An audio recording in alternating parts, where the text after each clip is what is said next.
ஹல்லேலூயா. நல்லவராக இருக்கிற நம்முடைய பத்திரியாண்டவர் அசைபாடுகிறவராக இருக்கிறார். ஆண்டவரை ஆராதிப்பது, ஜெபிப்பது நமக்கு கிடைத்த மேலான சாக்கியம். ஹல்லேலூயா. நல்லவராக இருக்கிறார். நிறைய பேரை காணும்.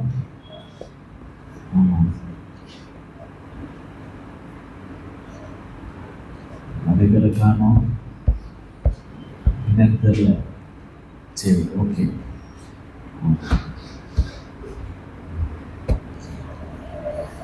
ஒருவேளை மன மாற்றத்திற்காக போயிட்டாங்களான்னு தெரியல. ஆமாம், மாறுதல் அடையவும் ஏதாவது சில முள்ளு எடுக்க முடியாத முள்ளெல்லாம் எடுக்க போனாங்களான்னு தெரியல. ஹல்லேலூயா. நிறைய முள்ளு குத்தி வச்சிருக்கிறோம்ல, அந்த முள்ளுல எல்லாம் சொன்னேன். ஆமாம், சரி. ஒன்னோட கண்களை பிடிக்கிறோம். நம்ம பேசணும்.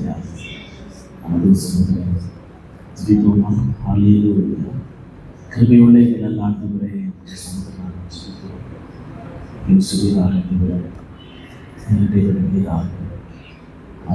வார்த்தையை கொண்டு இங்கே வந்து பேசுவதாக ஜெபிக்கிற மாட்டேங்கிறேன். உடைய உள்ளங்களிலே திறந்தவர்களுடைய பிள்ளை எங்களுக்கு தரும்படியாக ஜெபிக்கிறோம். உடைய ஆவியில பலப்பட, ஆவியில உற்சாகமடைய, ஆவியிலே அன்று அனல் முட்டி எழுப்பிவிட, அன்று வேண்டிய வார்த்தைகளினாலே நிரப்பும்படியாக ஜெபிக்கிறோம். ஆண்டவரே சொல்றார், அன்றைய வெகுவிதமாய் ஆட்கொள்வீராக, அன்றைய திறந்த மனதை தருவீராக, மனங்கள் எல்லாம் புதிதாக்கப்பட நீர் உதவி செய்யும்படியாக ஜெபிக்கிறோம். வருகை காய்களை ஆயத்தமாக்குவீராக, தகுதிப்படுத்த பரிசுத்தமாக்க இடைவெடுக்க பேசி ஆசீர்வதித்து நாமத்திற்கு தாவே. ஆமென், ஆமென். ஹல்லேலூயா, ஹல்லேலூயா. ஓகே, நாம் வாசிக்கிற வசனத்திற்கு நேராக வருவோம்.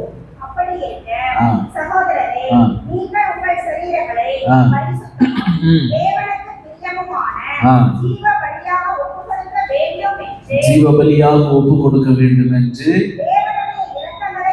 தேவனுடைய இரக்கங்களை முன்னிட்டு உங்களை வேண்டிக் கொள்கிறேன். இதுவே நீங்கள் செய்யத்தக்க புத்தியுள்ள ஆராதனை. ஓகே, அடுத்தது. இந்த பிரபஞ்சத்துக்கு ஒத்த வேஷம் தெரியாமல் தேவனுடைய நன்மையும் பிரியமும்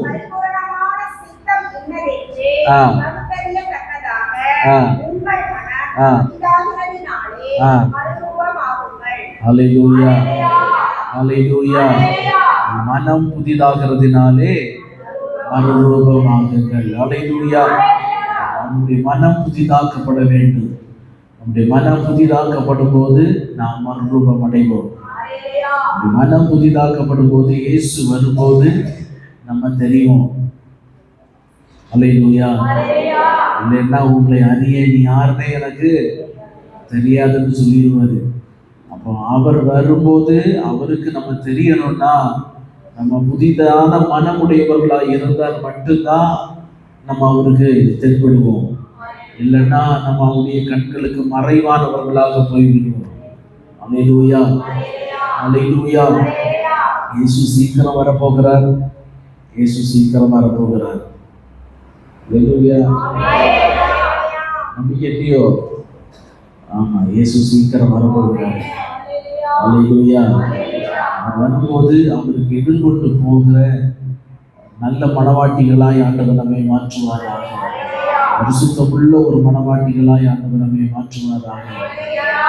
அன்பின் அபிஷேகத்தை பெறாமல் யாரும் பரலோக ராஜ்யத்திற்கு போக முடியாது. மனம் திரும்பாம, ஞான ஸ்நானம் பெறாம, அபிஷேகத்தை பெறாம பரலோக ராஜ்யத்திற்கு போக முடியாது. ஹல்லேலூயா, ஹல்லேலூயா. நம்ம அதன் அடிப்படையில் தான் நம்ம என்ன செஞ்சுட்டு இருக்கிறோம், தியானிச்சுட்டு இருக்கிறோம். 12ஆம் அதிகாரத்துல இந்த பிரபஞ்சத்திற்கு ஒத்த வேஷம் அறியாமல், இந்த பிரபஞ்சத்துக்கு ஒத்த வேஷத்தை நம்ம என்ன செய்யக்கூடாது, அறிக்கக்கூடாது. இந்த பிரபஞ்சத்தின் வேஷங்களை எல்லாவற்றையும் நம்ம என்ன செய்யணும், களைந்து போடணும். ஹல்லேலூயா.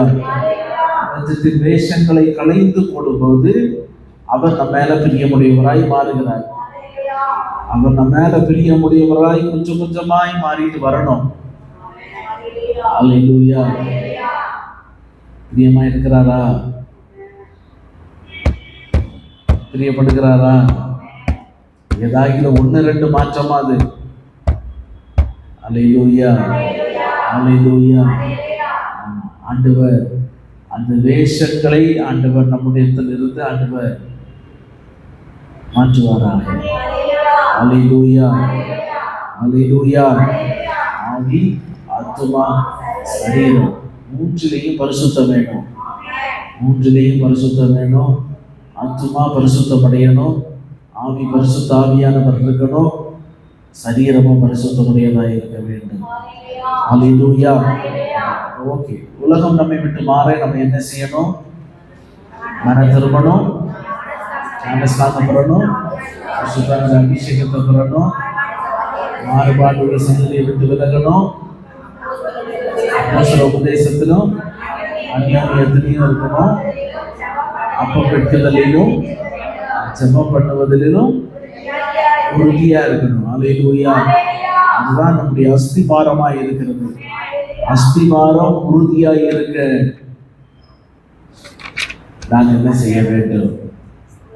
அல்லேலூயா, அல்லேலூயா.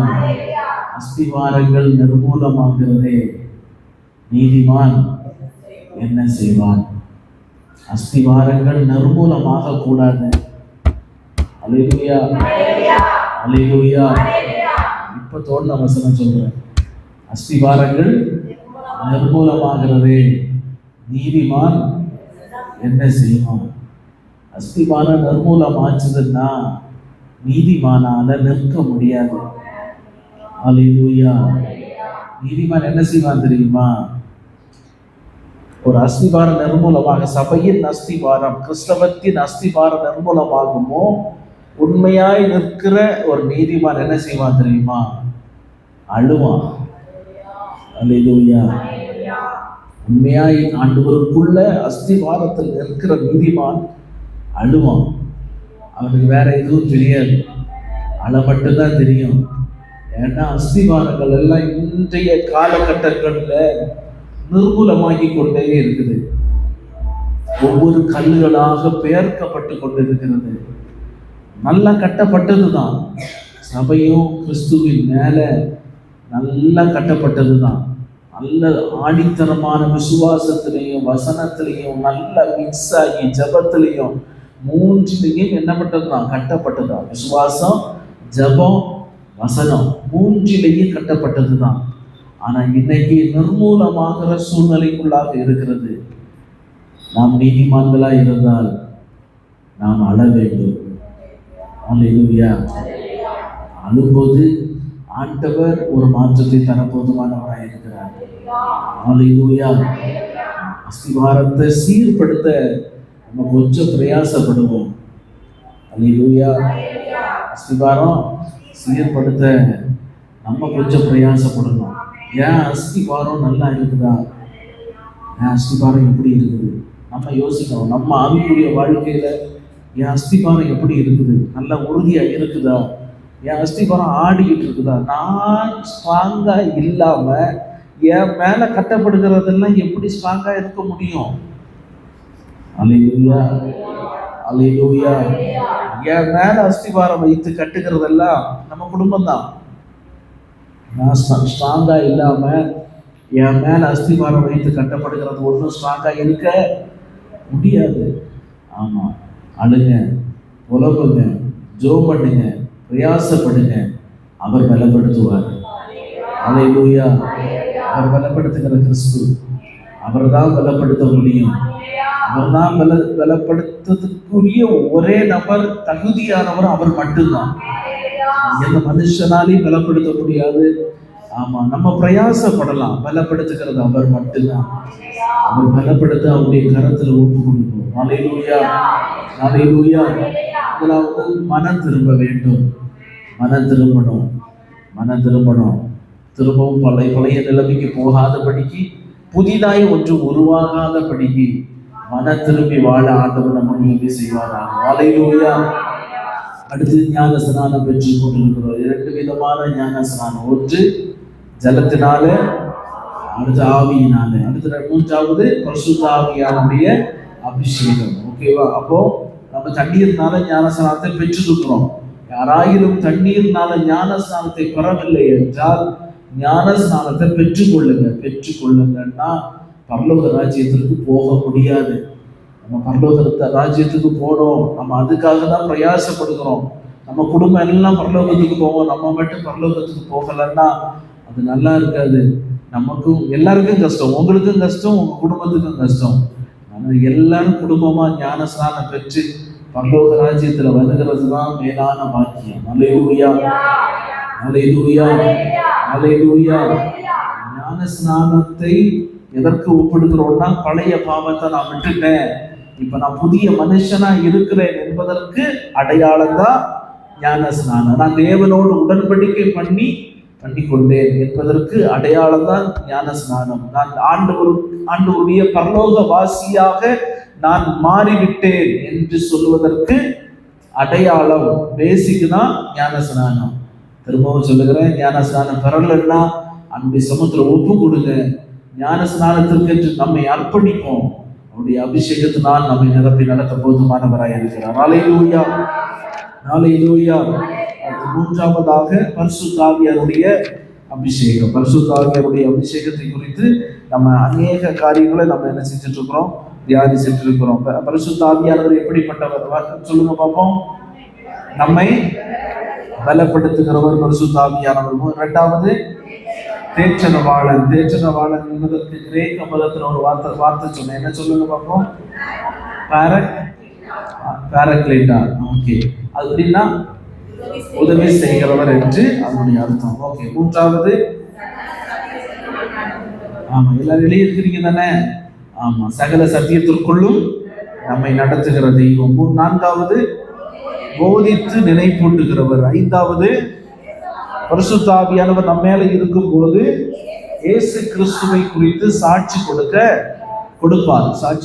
ஓகேவா? அடுத்து 6வது பரிசுத்த ஆவியானவர் நம்மை கண்டித்து உணர்த்துபவர். அல்லேலூயா. ஓகே, அடுத்து 7வது அப்பா பிதாவே என்று குறிப்பிட சுவிகாரம் ஆவியானவரால் என்ன செஞ்சிருக்கிறோம், பெற்றிருக்கிறோம். 8வது ஆவியினால் நடத்தப்படுகிறவர்கள் தேவனுடைய புத்திரராய் இருக்கிறார்கள். நான் ஆவியினால் நடத்தப்படுகிறேனா? வாங்க கவனிங்க. நான் பரிசுத்த ஆவியினால் நடத்தப்படுகிறேனா? பரிசுத்த ஆவியானவர் உங்களை நடத்துகிறாரா? இல்ல உங்களுடைய சிந்தனை உங்களை நடத்துதா? உங்களுடைய சுயம் உங்களை நடத்துதா? அல்லேலூயா. பரிசுத்த ஆவியானவர் நம்மை நடத்தினார். அவர் பாவத்தை குறித்தும் நீதியை குறித்தும் நியாய தீர்ப்பை குறித்தும் கண்டித்து உணர்த்துவார். அல்லேலூயா. எத்தனை பேருக்கு ஆசை பரிசுத்த ஆவியானவர் என்ன நடத்தணும்னு? எத்தனை பேருக்கு ஆசை பரிசுத்த ஆவியானவர் என்ன நடத்தணும்? கையை தூக்குங்களேன். பரிசுத்த ஆவியானவர் நடத்தணும்னு ஆசை தானே? அப்ப அவர் கண்டிப்பார். ஏற்றுக்கொள்ளலாமா? ஆமா. பாவத்தை குறித்தும் நீதியை குறித்தும் நியாய தீர்ப்பை குறித்தும் கண்டித்து உணர்த்துவான். என் சுய விருப்பமோ, என் சுய எண்ணமோ, சுய சிந்தனைகளோ பரிசுத்த ஆவியானவரோட கலந்து போகிறது கிடையாது. அவர் என்ன சொல்லுகிறாரு? உன் வழி என் வழிகள் அல்ல, உன் நினைவு என் நினைவுகள் அல்ல. அப்ப பரிசுத்த ஆவியானவர் நம்முடைய நினைவை சார்ந்து போகிறவர் கிடையாது, நம்ம வழியை சார்ந்து போகிறவரும் கிடையாது. அவர் நினைத்திருக்கிறது தான் நடக்கும். அவர் நிர்ணயித்தபடியே நிலை நிற்கும். அதானே சொல்லுது, அவர் நினைத்திருக்கிறபடியே நடக்கும், அவர் நிர்ணயித்தபடியே நிலை நிற்கும். அல்லேலூயா, அல்லேலூயா. சில நேரங்களில் நம்முடைய சுய விருப்பமும் சுய ஆசைகளும் சுய கட்டுப்பாடு இல்லாம நம்ம செய்கிற சில காரியங்களின் நிமித்தம் நமக்கு ஆண்டவர் நல்ல அடிகளை என்ன செய்கிறாரு, தராரு. அடிபட்டும் சில நேரங்கள்ல நம்ம என்ன செய்கிறது இல்லை, திரும்பவும் அதெல்லாம் என்ன செய்கிறோம், அப்ப நம்மளை என்ன பண்ணணும்?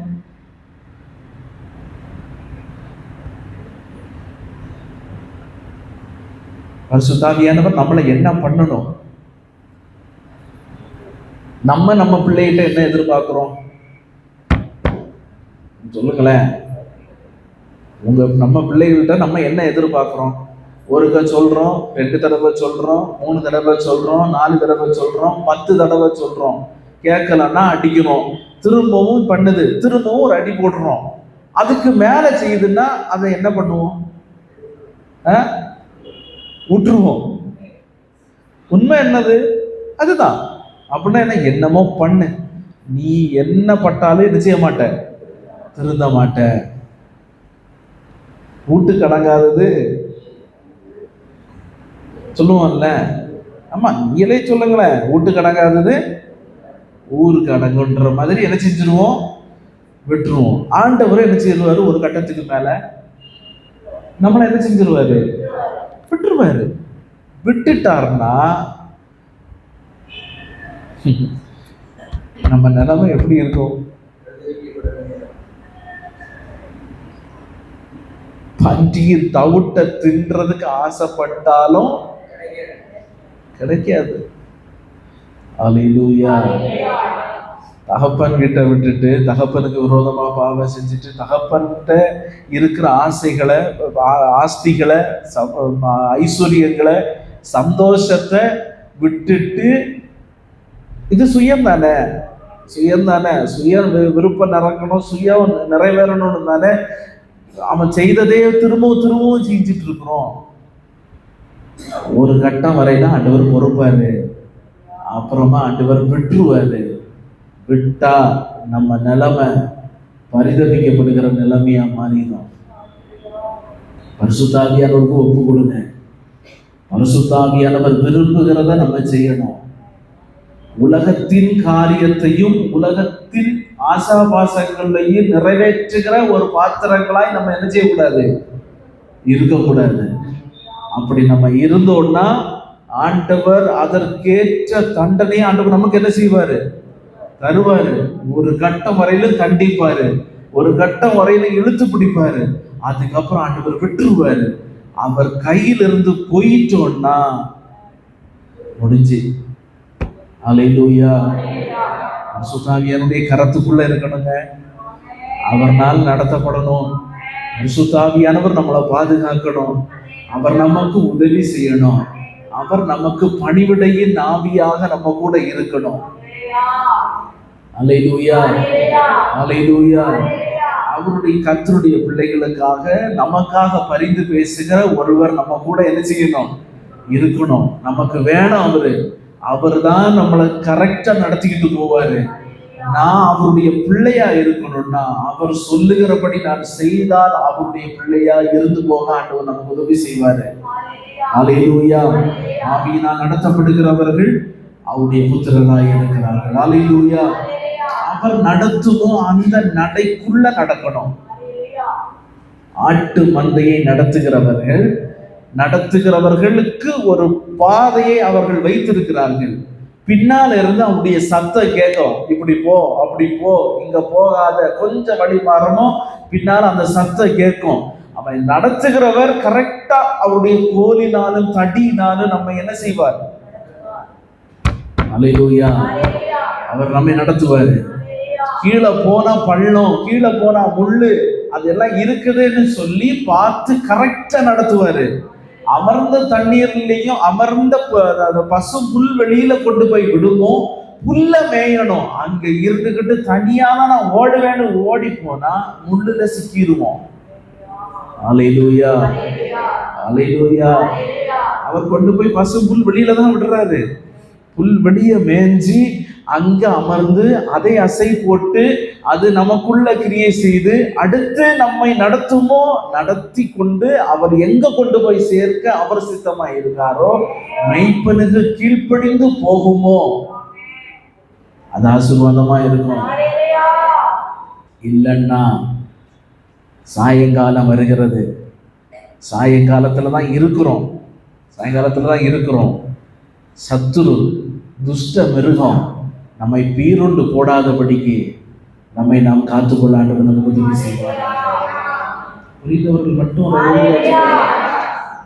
வசனத்துக்குள்ள இருந்தே அப்படி பொறுமையா சொல்லிட்டு போனேன், புரியும் நினைக்கிறேன். அல்லேலூயா. ஆண்டவர் நம்மை நடத்துகிறவர், அவருக்கு கீழ்ப்படிந்து பரிசுத்த ஆவியானுடைய நடத்துதலுக்கு ஒப்பு கொடுங்க. அவர் நம்மை செவ்வையாய் நடத்த போதுமானவராய் இருக்கிறார். அல்லேலூயா. மாத கல்லில் இடரும் போது அவருடைய கரை நம்மை தாங்கும். அல்லேலூயா. அவருடைய நடத்துதலுக்கு ஒப்பு கொடுத்தா அப்படித்தானே இருக்கும். நமக்கு நடக்க முடியலன்னா அவருடைய புத்திரர்கள் அவர் நம்மை தூக்கி சுமப்பாரு.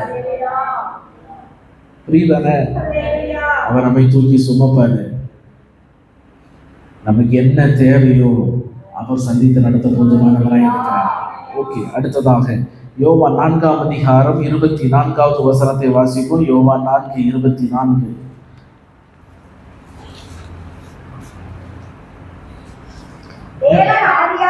தேவன் ஆவியாய் இருக்கிறார், அவரை தொழுது கொள்ளுகிறவர்கள் ஆவியோடும் உண்மையோடும் அவரை தொழுது கொள்ள வேண்டும் என்றார். அல்லேலூயா.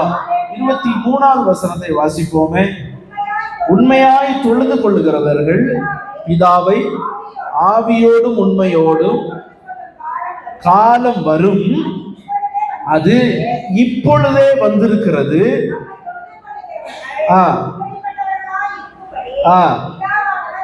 இப்படிப்பட்டவர்களாய் இருக்கும்படி பிதாவானவர் விரும்புகிறார். அல்லேலூயா, அல்லேலூயா, அல்லேலூயா. பரிசுத்த ஆவியானவரை நாம் ஏன் பெற்றுக்கொள்ள வேண்டும் என்றால், நாம் தேவனை ஆராதிக்க பரிசுத்த ஆவியின் ஞான ஸ்நானம் பெற வேண்டும். 9வதாக நாம் தேவனை ஆராதிக்க பரிசுத்த ஆவியின் ஞான ஸ்நானத்தை பெற வேண்டும். எழுதிட்டீங்களா?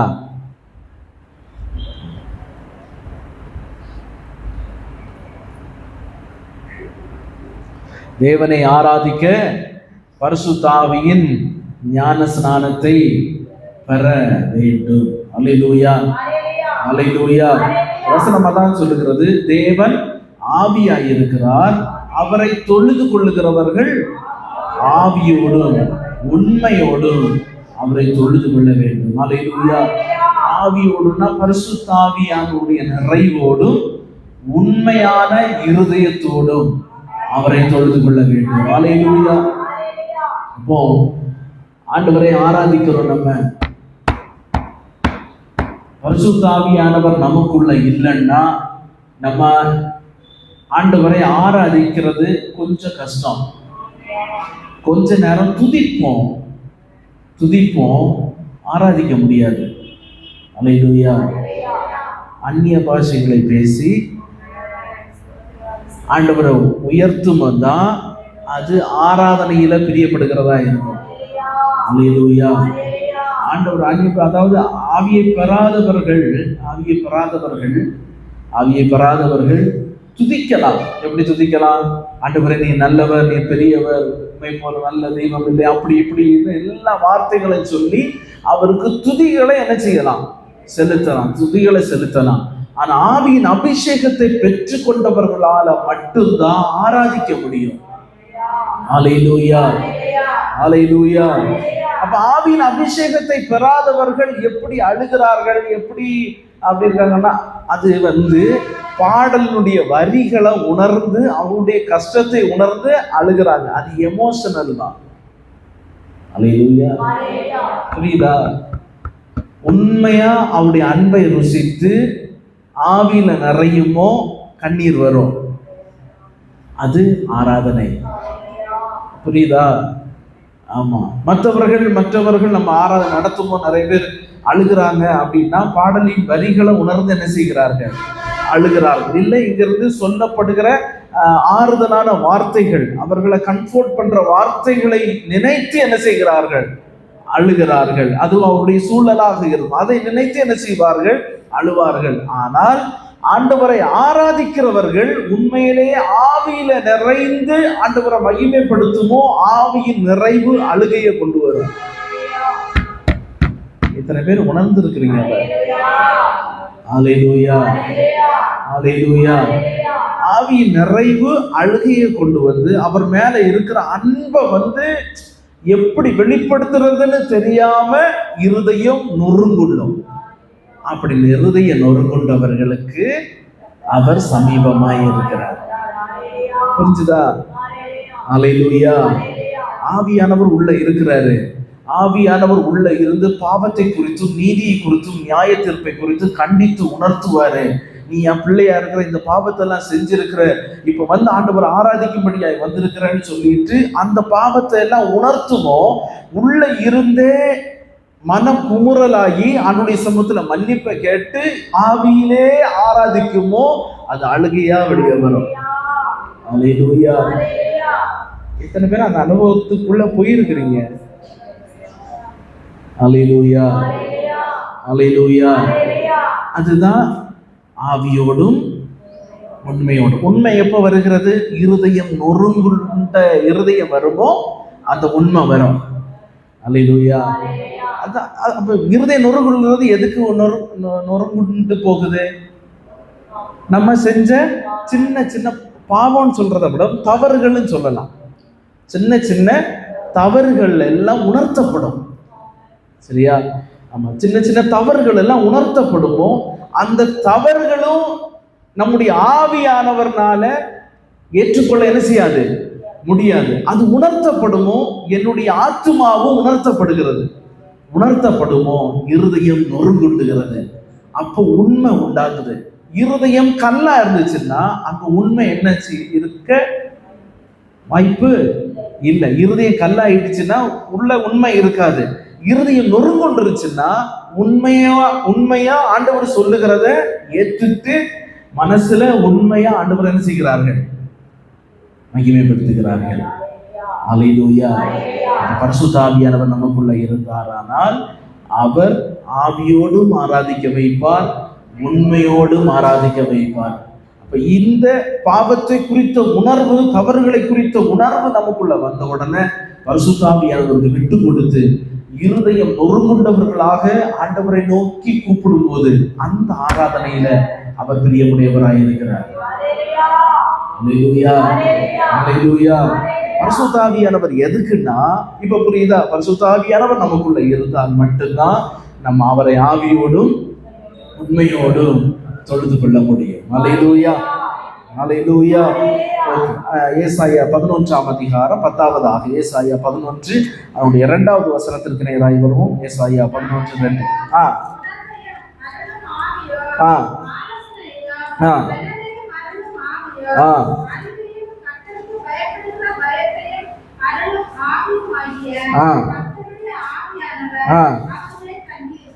அல்லேலூயா, அல்லேலூயா.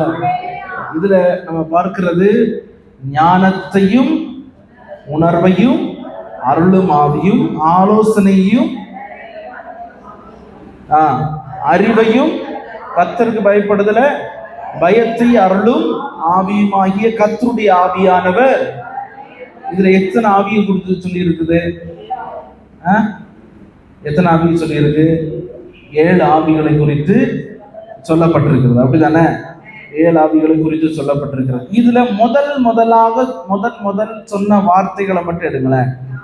ஞானத்தை உணர்த்தும் ஆவி, அடுத்து அறிவை உணர்த்தும் ஆவி, அடுத்து ஆலோசனை தருகிறவர். அல்லேலூயா. அப்ப இதுல வாசிக்குமோ ஞானத்தையும் ஆலோசனையையும் அறிவையும் உணர்த்துகிற ஆவியானவர். அல்லேலூயா. ஞானம் இருந்துச்சுன்னா உணர்வும் அங்க உண்டாகும். ஆலோசனை இருந்துச்சுன்னா பலன் உண்டாகும். அறிவு இருந்துச்சுன்னா கர்த்தருக்கு பயப்படுகிற பயம் உண்டாகும். அல்லேலூயா, ஆமா, அறிவை உணர்த்தும் வசனம், ஞானத்தை போதிக்கும் வரோம், இதெல்லாத்தையும் நம்ம என்ன செஞ்சுட்டோம், பார்த்துட்டோம். ஓகேவா? ஆமா, எல்லாம் சிங்காக தான் வருது.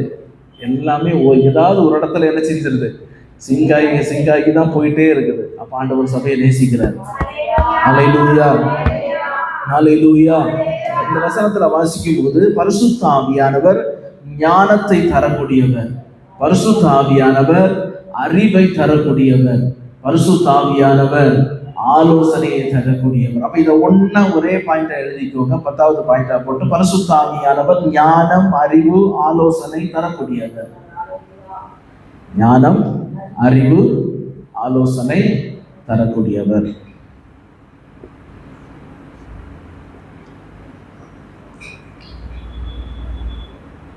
எழுதிட்டீங்களா?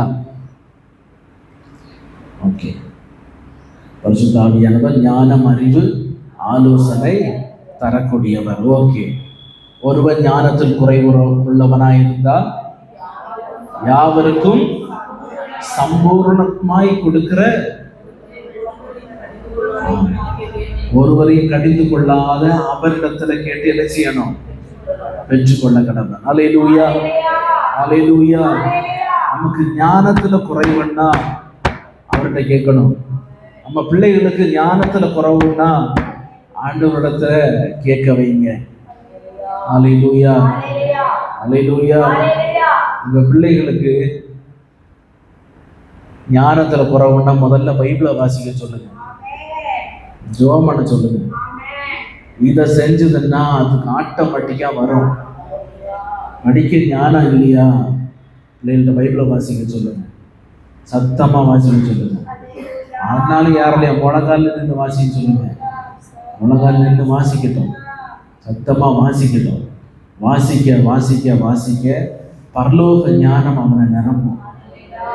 அல்லேலூயா, அல்லேலூயா. பரலோக ஞானம் நிரப்பும். ஆண்டுடைய வார்த்தைக்கு செவி கொடுத்து அந்த ஞானத்தை பெற்றுக்கொண்டவர்களாக இருக்கும் போது அவன் நம்மை நடத்த போதுமானவராக இருக்கிறார். அல்லேலூயா. ஞானம் வேற, அறிவு வேற. ஆமா, ஞானம் விஸ்டம், அறிவுனா நாலேஜ். ஆமா, விஸ்டம் வந்து அது ஞானம் வந்து பரலோகத்திலிருந்து தான் கிடைக்கும். அது எந்த மனுஷனுடைய ஞானம்லாம் அது அறிவு தான். புரியுதா? மனிதனை உலகத்தை குறித்த அறிவு தெரிந்து கொள்ளுகிறான், நாலேஜ். அப்ப அந்த அறிவு உலக ஞானம் ஒண்ணு சொல்லப்படுகிறதெல்லாம் ஆண்டவருக்கு பைத்தியமா தான் தோணுது. அதெல்லாம் பைத்தியம். ஞானம், உண்மையான ஞானம் பரலோகத்திலிருந்து தான் கிடைக்கும். அல்லேலூயா. அறிவும் பரலோகத்திலிருந்து தான் கிடைக்கணும், உலகத்திலிருந்து நமக்கு கிடைக்கும். ஆனா ஆண்டவருடைய பிள்ளைகளுக்கு அறிவு அவர் தருகிறவராய் இருக்கிறார். அல்லேலூயா. ஆவியை பெற்றவருடைய அறிவு கொஞ்சம் வித்தியாசமா இருக்கணும். அது பிசினஸ்லயா இருக்கட்டும், நம்ம வேலையிலயா இருக்கட்டும், நம்ம செய்கிற எல்லா காரியத்திலயா இருக்கட்டும், நம்ம சொல்லுகிற ஐடியாவிலையா இருக்கட்டும், நம்ம அறிவு கொஞ்சம் வித்தியாசமா இருக்கணும். அல்லேலூயா. அவர் ஆலோசனை சொல்லுகிற கர்த்தர், அவர் ஆலோசனையில் ஆச்சரியமான தெய்வம், அவர் ஆலோசனையில் மகத்துவம் உள்ளவர், செயல்களில் மகத்துவம் உள்ளவர். அவர் ஒரு ஆலோசனை சொன்னார், ஆனால் நமக்கு கேட்கறதுக்கு ஒரு மாதிரி தான் இருக்கும். ஆனால் அவர் செய்து முடிக்குமோ அது நம்முடைய கண்களுக்கு ஆச்சரியமாகத்தக்கதாய் அவர் செய்வார். அல்லேலூயா, அல்லேலூயா. அந்த ஆவியானவர் நமக்குள்ள இருந்தால் நமக்கு ஞானம் உண்டாகும், அறிவு உண்டாகும். நான் படிக்காதவங்க, எனக்கு வாசிக்க தெரியாதுன்னு சொல்றவங்கள்ட்ட எல்லாத்தையும் நான் சொல்றது என்னன்னா, எப்பவுமே நான் சொல்றேன் என்னன்னா, பைபிளை எடுத்து பக்கத்துல வைங்க, நீங்க அதை சும்மா பார்த்துட்டு இருங்க, ஆண்டவர் உங்களுக்கு சொல்லி தருவாரு. சீரியஸா சொல்றேன். இது நான் பார்த்ததுனால, நிறைய பேருக்கு அது நடந்ததுனால சொல்றேன். ஆமா, ஒருத்தர் கொடைக்கானல் சர்ச்சிலேயே 2-3 பேர் விசுவாசிகள் இருக்கிறாங்க. அவருக்கு ஸ்கூல் எப்படி இருக்குதுன்னே தெரியாது, ஸ்கூலுக்குள்ள வாசப்படிக்கே போனது கிடையாது, ஸ்கூலுக்கு அதெல்லாம் தெரியவே செய்யாது. அப்படிப்பட்ட ஒரு மனுஷன் பைபிளை வசனம் சொல்லுமோ எடுத்து வாசிப்பாரு, ஒரு தவறு இல்லாம வாசிப்பாரு. அவருக்கு அந்த ஞானம் எங்க இருந்து வந்துச்சு? ஆண்டவர் கொடுத்த ஞானம். அதனாலதான் சொல்லுவேன், நீங்க பைபிளை திறந்து வச்சுட்டு உட்காருங்க. வாசிக்க தெரியாதுன்னு என்ன செய்யக்கூடாது, சொல்லக்கூடாது. பைபிளை திறந்து வச்சுட்டு அதையே பார்த்துட்டு இருங்க. கொஞ்சம் கொஞ்சமா வாசிக்கிறதுக்கு பிரயாசப்படும். பஸ்ல போனோம்னா நேம் போட்டு பார்க்க தெரியுது தானே, அந்த வார்த்தை தெரியுது தானே, அப்புறம் ஏன் பைபிள்ல வார்த்தை தெரியாதா? எடுத்து வச்சு ஒன்னு ஒன்னா எழுத்து கூட்டுங்க. முதல்ல ஆரம்பிங்க. ஆண்டவர் ஞானத்தை தருவாரு, அவர் வாசிக்க உதவி செய்வாரு, ஆண்டவர் பலப்படுத்துவார். அந்த பரலோகத்திலிருந்து வருகிற ஞானம் எந்த மனுஷனும் சொல்லி வர வேண்டிய ஞானம் கிடையாது. அந்த பரலோக ஞானத்தினால் ஆண்டவர் நிரப்புவாரு. அல்லேலூயா, அல்லேலூயா. அவர் எதுவும் படிச்சதில்லை, எதுவுமே செஞ்சதில்லை. ஆனா கொடைக்கானல்ல இருக்க டாப் மோஸ்ட் ஹோட்டல்ல ஒரு ஹோட்டல்ல அவர் சீஃப் செஃப்பா இருந்தாரு. அல்லேலூயா, பிஜிபி சீஃப் செஃப்பா இருந்தாரு. அவர் நல்ல நல்ல ஒன்றும் படிச்சதே கிடையாது. ஆனா அவருக்கு ஆண்டவர் கொடுத்த ஞானம். அல்லேலூயா. ஆண்டவர் கொடுத்த ஞானத்துல வளர முடியும். ஆண்டவர் கொடுக்கிற அறிவிலையும் வளர முடியும். ஆண்டவர் கொடுக்கிற ஆலோசனையிலையும் வளர முடியும். அல்லேலூயா. அந்த ஆலோசனை தான் என்னைக்கு நிலைநிற்கும். மனுஷனுடைய ஆலோசனை நம்மளை ஏமாற்றும், ஆண்டவருடைய ஆலோசனை நம்மை நிலைநிறுத்துகிறதா இருக்கிறது. அல்லேலூயா. ஓகே, 11ஆவதாக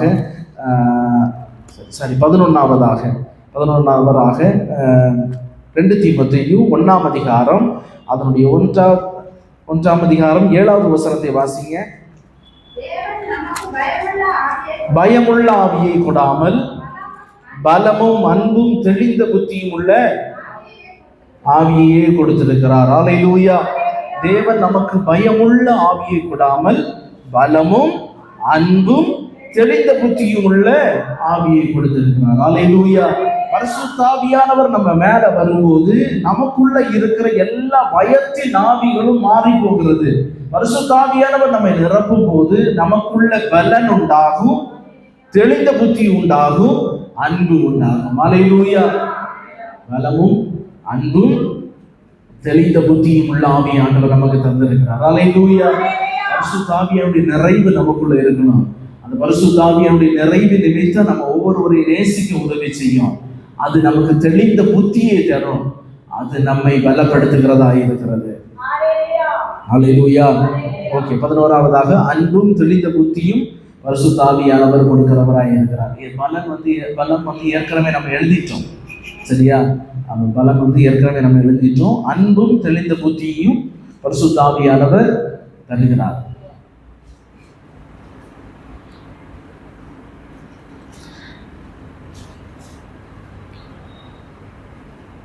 ஓகே, கவனிங்க. அன்பை தருகிறார், தெளிந்த புத்தியையும் பரிசுத்த ஆவியானவர் நமக்கு தர போதுமானவராய் இருக்கிறார். நமக்குள்ள அன்பு இருக்கா? அன்பு இருக்கா? அன்புன்னு யாரும் வரல அப்படின்னு சொல்லாதீங்க. அன்பு நமக்குள்ள இருக்குதா? நாம் நேசிக்கிறோமா? ஹலோ, சொந்த குடும்பத்தை நேசிக்கிறோமா? ஆமா, நான் அவனை நேசிக்கிறேன் இவனை அந்த கதையெல்லாம் கேட்க வரல நான் உங்ககிட்ட. ஆமா, நீங்க உங்களை நேசிக்கிறது போல அப்படின்னு நான் என்னையும் அப்படி நேசிக்கிறேன், அதனால நான் அவனையும் நேசிக்கிறேன் அப்படின்னு என்ன செய்யக்கூடாது, சொல்லக்கூடாது. ஆமா, அதுக்கு அடுத்த பாயிண்ட் வச்சிருக்கிறேன். ஆமா, அடுத்த பாயிண்ட்ல நம்ம அதெல்லாம் முடிச்சு விட்டுறலாம், முடிச்சு விட்டு தெளிவா போகலாம். ஆமா, மாறுபாடு உள்ள சந்ததி தானே. ஆமா, அதுல நம்ம எல்லாம் முடிச்சிடலாம். சரியா? எல்லாம் வாங்க. சரியா? ஆமா, வராம இருந்துடாதீங்க.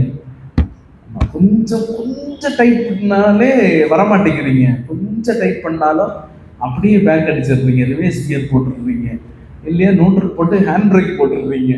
ஹேண்ட் பிரேக் போட்டு ஸ்டார்ட் அப்படியே நிற்கிது, அது எங்கேயும் போகாத மாதிரி. அப்படி இருக்காதுங்க, வாங்க. சரியா?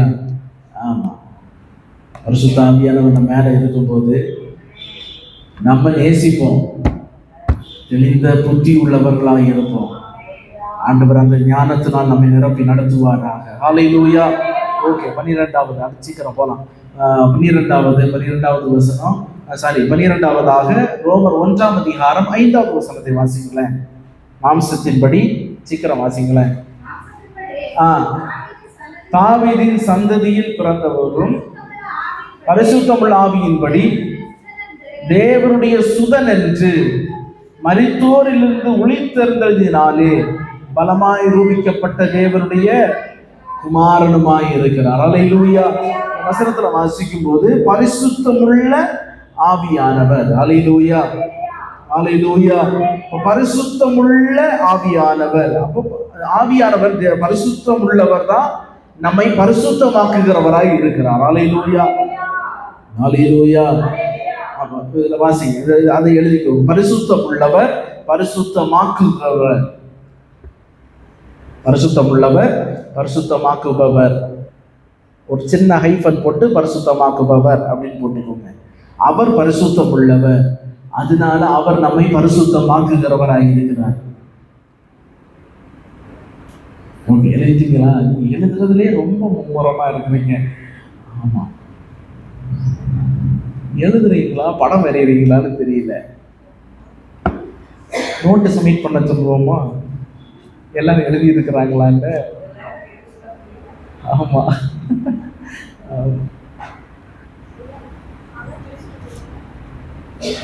பரிசுத்தம் உள்ளவர், பரிசுத்தமாக்குபவர். அவ்வளவுதான். ஆமா, அவர் பரிசுத்தம் உள்ளவர், சின்ன ஹைஃபன் போட்டு பரிசுத்தமாக்குபவர். ஆமா, அவர் பரிசுத்தம் உள்ளவர் ஆகையால் அவர் பரிசுத்தமாக்க போதுமானவராய் இருக்கிறார். அவர் ஒருவரால மட்டும்தான் நம்மை பரிசுத்தமாக்க முடியும். அவர் ஒருவரால மட்டும்தான் நம்மை சுத்திகரிக்க முடியும். அல்லேலூயா, அல்லேலூயா. மாம்சத்தின்படி தாவீதின் சந்ததியில் பிறந்தவரும் பரிசுத்தமுள்ள ஆவியின்படி தேவனுடைய சுதன் என்று மரித்தோரிலிருந்து எழுந்ததினாலே பலமாய் ரூபிக்கப்பட்ட தேவனுடைய குமாரனுமாய் இருக்கிறார். அல்லேலூயா. மாம்சத்தின்படி தாவீதின் சந்ததியில அவர் பிறந்தார்.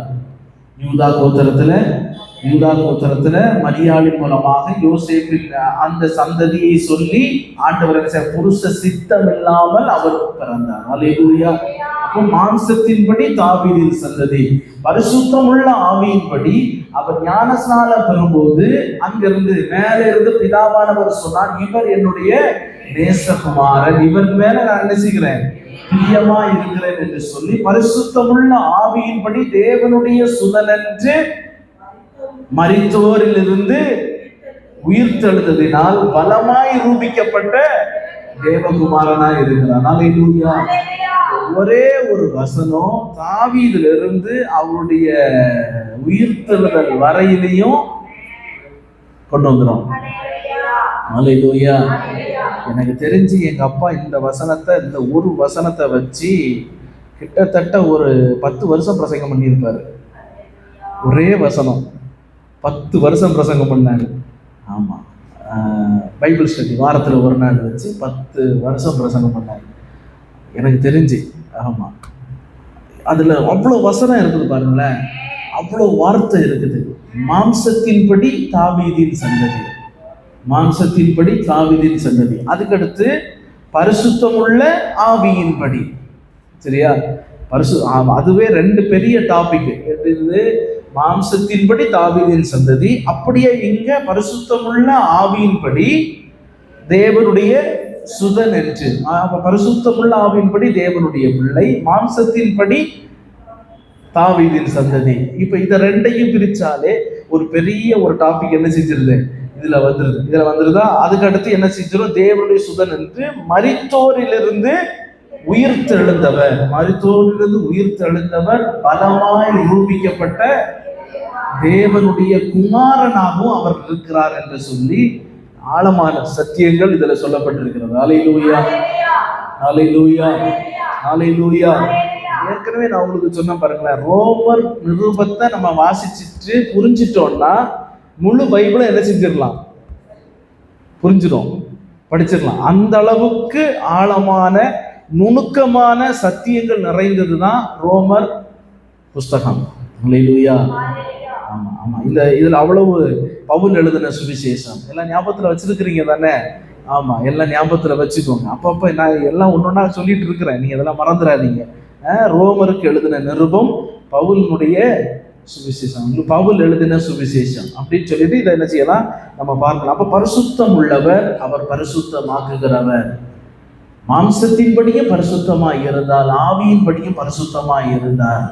அவர்கள் ஒருவரால மட்டும்தான் நம்முடைய மாம்ச அழுக்கையும் போக்க முடியும், ஆவியையும் பரிசுத்தம் உள்ளதாய் தர முடியும். அல்லேலூயா, அல்லேலூயா. அவர் பலமாய் ரூபிக்கப்பட்ட தேவனுடைய குமாரன், பரிசுத்த ஆவியானவர், பரிசுத்தம் உள்ளவர், பரிசுத்தமாக்குகிறவர். ஓகே, சகரியா 12ஆம் அதிகாரம் அதனுடைய 10வது வசனத்தை வாசிப்போம். 13ஆவதாக சகரியா 12ஆம் அதிகாரம் 10வது வசனம்.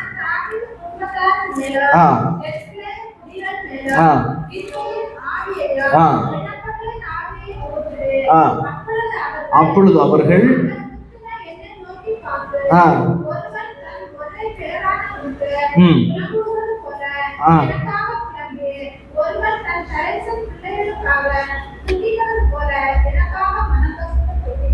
அல்லேலூயா. இத வாசிக்கிறோம். முதல்ல வாசிக்கும் போது, தாவீதின் குடும்பத்தாரின் மேலும் எருசலேமின் குடிகளின் மேலும் கிருபையின் ஆவியும் விண்ணப்பங்களின் ஆவியையும் ஊற்றுவேன். அல்லேலூயா. கிருபையின் ஆவியையும் விண்ணப்பத்தின் ஆவியையும் ஊற்றுவேன். அப்ப பரிசுத்த ஆவியானவர், அவர் கிருபையின் ஆவியானவர், அவர் விண்ணப்பத்தின் ஆவியானவராய் இருக்கிறார். அல்லேலூயா. அந்த ஆவியானவர் நம்மை கிருபையினால தாங்குகிறவராய் இருக்கிறார். அந்த ஆவியானவர் தான் விண்ணப்பங்களை நமக்கு தந்து ஜெபிக்கக்கூடிய வாரத்தை நமக்கு தருகிறார். அல்லேலூயா, அல்லேலூயா.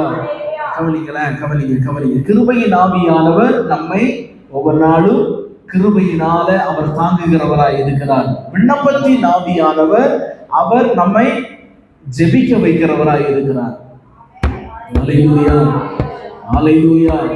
விண்ணப்பத்தின் ஆவியாய் நம்ம மேல இருக்கிறதுனால பரிசுத்த ஆவியானவர் இதற்காக ஜெபி, அதற்காக ஜெபி, இவங்களுக்காக ஜெபிங்க, அவங்களுக்காக ஜெபிங்க, இந்த காரியத்திற்காக ஜெபிங்கன்னு சொல்லிட்டு விண்ணப்பத்தின் ஆவியானவராக நம்ம மேல இருப்பார். அல்லேலூயா. என்னால ஜெபிக்க முடியல, நான் ஜெபம் பண்றதே இல்லை, ஜெபிக்கலன்னா எனக்குள்ள அந்த விண்ணப்பத்தின் ஆவியானவர் குறைவானவராய் இருக்கிறார். புரியுதா?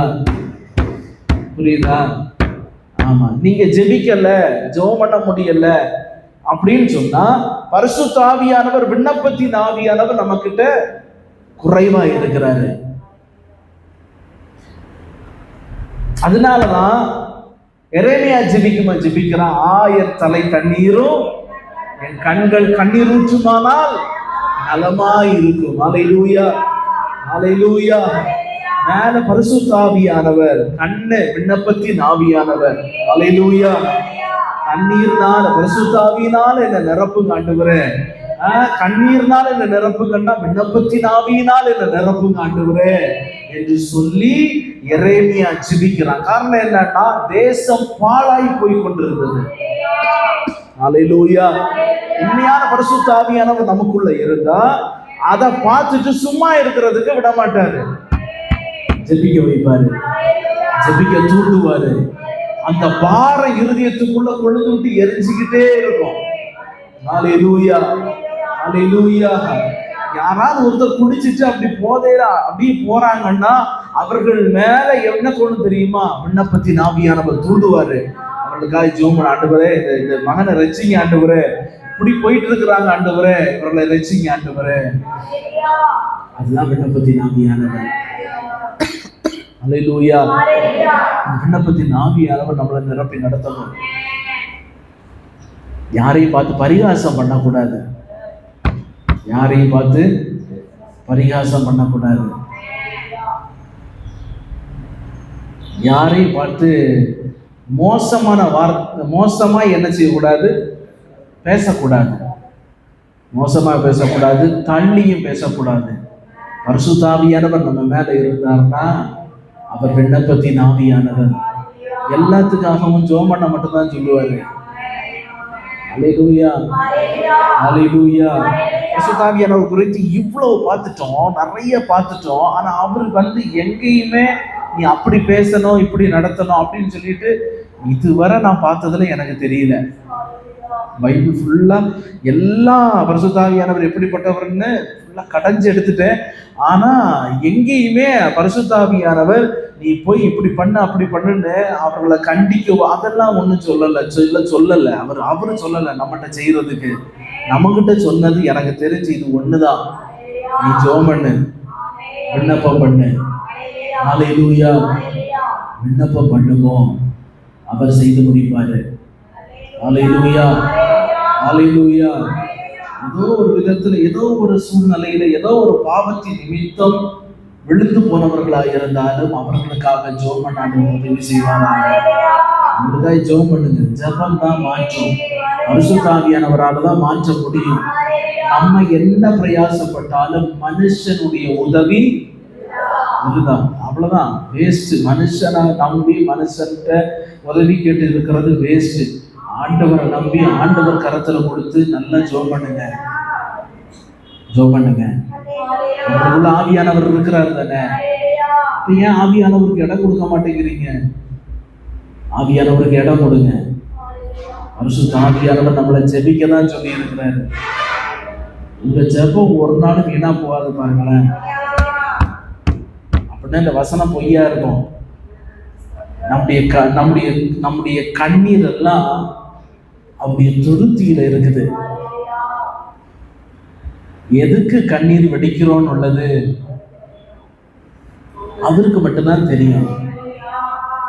எந்த டாக்டரும் இதுவரை கண்ணீரை டெஸ்ட் பண்ணி எதுக்காக அழுகுறாங்கன்னு கண்ணீர் எடுத்து யாராவது டெஸ்ட் பண்ணியிருக்காங்களா?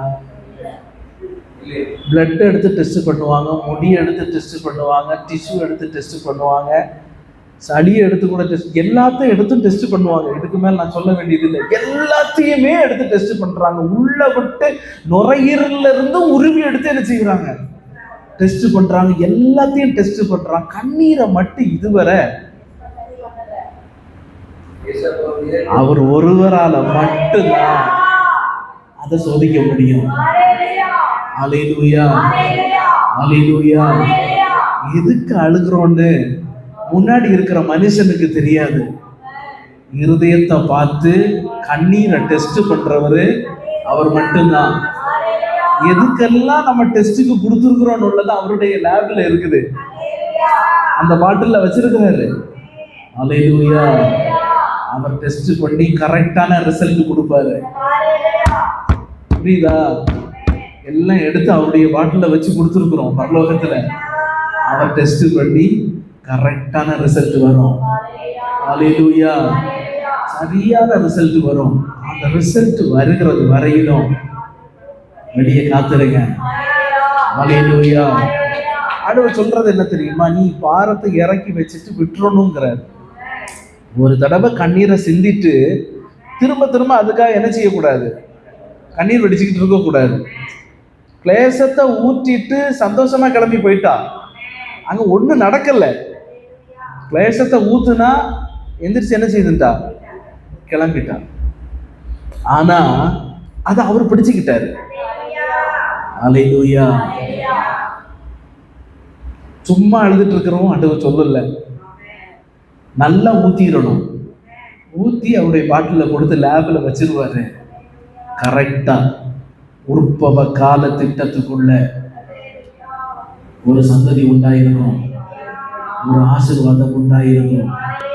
அது நம்ம யோசிக்கிற மாதிரி, நம்ம நினைக்கிற மாதிரி எல்லாம் நடக்காது. ஹல்லேலூயா. எல்கானா சொல்லுவான், நான் என்ன பண்றது, எல்லார விடவும் நல்லா உன்னை நேசிக்கிறேன், உன்னை நல்லாதான் வச்சிருக்கிறேன். யாக்கோபும் போய் ராகேல்ட்ட என்ன சொல்றான், நான் என்ன பண்றது அப்படின்னு. அவ்வளவுதான். ஆனா அவர் செய்ய முடியும். அவரால் முடியாதது ஒண்ணுமே கிடையாது. அவர் ஒரு வார்த்தை அவர்கிட்ட மட்டும் ஊத்திட்டு போயிருங்க. அவர் பரிசோதித்து ஏற்ற நாளில் சரியான பதிலா இருக்கும். ஹல்லேலூயா, ஹல்லேலூயா. அவரை மட்டும் நம்பி அந்த விண்ணப்பத்தின் ஆவியானவர் நமக்குள்ள இருக்கிறாரு. விண்ணப்பத்தின் ஆவியானவருக்கு விட்டு கொடுங்க. எல்லாத்தையும் அவருடைய சமூகத்துல வைங்க. அவர் சகலவற்றையும் பார்த்து கொள்வார். ஹல்லேலூயா. அவர் யெகோவா ஈரே. ஹல்லேலூயா. இன்னொரு சொல்றேன், ஞாபகம் வர்றதுனால. ஆபிரகாம் ஈசாக்க கூட்டிட்டு காண்பிக்கிற இடத்துக்கு போகும், மோரியாவுக்கு இல்லை, காண்பிக்கிற இடத்திற்கு புறப்பட்டு போகுமோ எவ்வளவு வேதனையா போயிருப்பாரு சொல்லுங்களேன். மனசுக்குள்ள எவ்வளவு வேதனை இருந்திருக்கும். 15 வருஷம் அப்படி தாலாட்டி சீராட்டி வளர்த்துற பையன் ஆண்டவர் சொல்றாரு, கொண்டு போய் என்ன செஞ்சிரு, பலி செலுத்துன்னு சொல்லிட்டாரு. 100வது வயசுல பிறந்தது. அத்தனை வருஷம் அவனா இவனா இவனா அவனான்னு கேட்டுட்டு இருந்தது நேரத்துல 100வது வருஷத்துல உனக்குன்னு இருக்குதுன்னு சொல்லி ஆண்டவர் கொடுத்து ஆண்டவர் கொண்டு போகும்போது எப்படி இருந்திருக்கும். 3 நாளும் இருதயம் ஊற்றப்பட்டு கொண்டே இருந்திருக்கும். அப்படித்தானே? வெளியே கண்ணீரும் விட முடியாது. கூட பையன் வரான், அவனுக்கும் தெரியக்கூடாது. இவன் விண்ணப்பம் எப்படி இருந்திருக்கும் கொஞ்சம் யோசிச்சு பாருங்க. அந்த இமேஜின்குள்ள போங்களேன், இமேஜினேஷனுக்குள்ள போங்க. அடுத்து நான் போயிட்டு வரும்போது 3 நாள் கழிச்சு இவன் இருக்க மாட்டான். அவன் கேட்கிறான் பாதி தூரத்துல, என்னன்னு எல்லாம் இருக்குது, பலி மிருகம் எங்க? அப்போ கூட அவன் அப்ப உண்மையா அவனுக்கு இருந்த உண்மையான ஒரு சிச்சுவேஷனா இருந்தா அந்த நேரம் அவன் கத்தி என்ன செஞ்சிருக்கணும். அப்பவும் என்ன செய்யல, அழல, வெளியே தெரியாது. ஆனா உள்ள என்ன செஞ்சிட்டு இருக்குது, உள்ள இருக்கிற விசுவாசம் குறையல. என்ன விசுவாசம் தெரியுமா? யெகோவா ஈரே, யெகோவா ஈரே, யெகோவா ஈரே, கர்த்தர் பார்த்து கொள்வார், கர்த்தர் பார்த்து கொள்வார், கர்த்தர் பார்த்து கொள்வார். சில விஷயங்களுக்காக ஜெபம் பண்ணுமோ வெளியே தெரியக்கூடாது, சொந்த பிள்ளைக்கும் தெரியக்கூடாது. நம்ம ஜெபிக்கிறது அவர் பார்த்து கொள்வார். அவர் பார்த்தது அவனுடைய இருதயத்தை, இப்படிதானே? அவன் பார்த்தது அவனுடைய இருதயத்தை பார்த்து கரெக்டா பதில் செய்வாரு, நமக்கு செய்வாரு. யாருக்கும் தெரியாம ஜெபம் பண்ணிட்டு இருக்கிறீங்கல்ல ஒரு சில விண்ணப்பங்களுக்காக, யாருக்கிட்டையும் சொல்லல, உங்க மனசுல வச்சு ஜெபம் பண்றீங்க. அந்த ஜெபத்துக்கு அவர் பார்த்து கொள்வார். அல்லேலூயா. அவர் பார்த்து கொள்ளுகிற தெய்வம் அவர் எல்லாவற்றையும் பார்த்து கொள்வாரு. விண்ணப்பத்தின் ஆவியானவர் நம்ம மேல இருக்கிறாரு. விண்ணப்பத்தின் ஆவியானவர் துக்கப்பட்டு விடாதபடிக்கு அவருக்கு மட்டும் ஒப்பு விடுங்க. அவர் எல்லாவற்றையும் பார்த்து கொள்ளுகிறவராயிருக்கிறார். அல்லேலூயா. ஏசாயா 4ஆம் அதிகாரம் 14வதாக, ஏசாயா 4ஆம் அதிகாரம்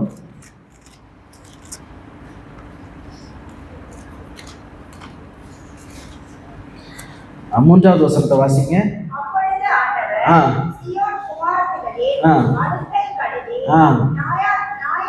நியாயத்தின் ஆவியினாலும் சுட்டெரிப்பின் ஆவியினாலும் இங்க வாசிக்கும்போ அழுக்கை கழுவி நியாயத்தின் ஆவியினாலும். நியாயத்தின் ஆவியினால்னா இதுல சொல்லப்பட்டிருக்கிறது என்னன்னா, நியாய தீர்ப்பின் ஆவியானவர். அவர் நம்மை நியாயம் தீர்க்கிறவர். சீயோன் குமாரத்திகளின் அழுக்கை கழுவி நியாயத்தின் ஆவியினாலும் சுட்டெரிப்பின் ஆவியினாலும் எருசலேமின் இரத்த பழிகளை அதன் நடுவிலிருந்து விடும்போது சீயோனில் மீதியா இருந்து எருசலேமில் தரித்திருந்து ஜீவனுக்கென்று பேரெழுதப்பட்டவன் எவனும் பரிசுத்தன் என்று சொல்லப்படுவார். அல்லேலூயா, அல்லேலூயா. அவர் ஏன் நியாய தீர்ப்பின் ஆவியானவர் என்றால், அதுல சொல்லப்பட்ட வார்த்தையின்படி சீயோனுக்கென்று பேரெழுதப்பட்டவர்களை பரலோகத்திற்கென்றும் சியோனுக்கென்று பேரெழுதப்படாதவர்களை நித்திய ஆக்கினைக்கென்றும் அவர் என்ன செய்வார், தள்ளிவிடுவார். அல்லேலூயா, அல்லேலூயா. நியாய தீர்ப்பின் ஆவியானவர். நியாய தீர்ப்பு எங்க தொடங்குறது? தேவனுடைய வீடுன்னா, ஹலோ இங்க பாருங்க. ஆமா, நியாய தீர்ப்பு எங்க தொடங்குறது? தேவனுடைய வீட்டுல தொடங்குறது. தேவனுடைய வீடுன்னா சபை தான் தேவனுடைய வீடு. சபை எதுல சபையை நடத்துகிறவர் யாரு? பரிசுத்த ஆவியானவர். பரிசுத்த ஆவியானவர் நியாய தீர்ப்பின் ஆவியானவர். அல்லேலூயா. பரிசுத்த ஆவியானவர் நியாய தீர்ப்பை ஆரம்பித்து சபையில் ஆரம்பித்து தேவனுடைய வீட்டில் ஆரம்பித்து அந்த கடைசி வரையில என்ன செய்வாரு? அல்லேலூயா, அல்லேலூயா. இங்க அவர் ஆரம்பிப்பாரு, அங்க பிதா முடிச்சிருவாரு. அல்லேலூயா, அல்லேலூயா. ஆமா, நியாயத்தீர்ப்பு நாள்ல என்ன சொல்லுவோம்? கணக்கு கேட்கும்போது என்ன சொல்லுவோம்? கணக்கு ஒப்புவிக்க ரெடியா இருக்கிறீங்களா? ஹலோ, கணக்கு ஒப்புவிக்க ரெடியா இருக்கிறீங்களா? எல்லாத்த பத்தியும் கணக்கு கேட்பாரு. நம்ம செய்கிற தொழில், குடும்பம், ஆவிக்குரிய வாழ்க்கை, எல்லாத்தையும் கணக்கு கேட்பாரு. ஆமா, எல்லாத்துக்கும் கணக்கு கொடுக்க ரெடியா இருங்க. அல்லேலூயா. ஒருத்தரும் தப்ப முடியாது, ஒருத்தரும் தப்ப முடியாது. ஏதாவது குறைபாடு இருந்ததுன்னா அந்த குறைவு எல்லாத்தையும் சரி செய்து ரெடி பண்ணி வச்சுக்கோங்க. பரிசுத்த ஆவியானவர் இருக்கிறாரு, உணர்த்துவாரு, அவருக்கு ஒப்பு கொடுப்போம். அல்லேலூயா. யாக்கோபு 4ஆம் அதிகாரம் 15ஆவதாக கடைசியா யாக்கோபு 4ஆம் அதிகாரம் அதனுடைய 5வது வசனத்தை வாசிங்க.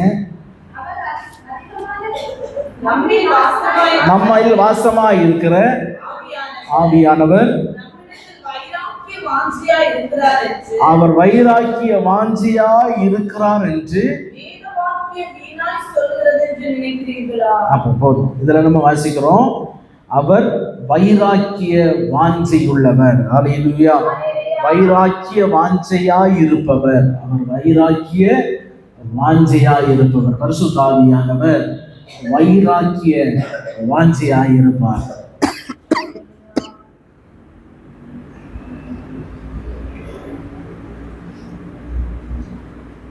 ஓகே, எழுதிட்டீங்களா? இங்க பாருங்க,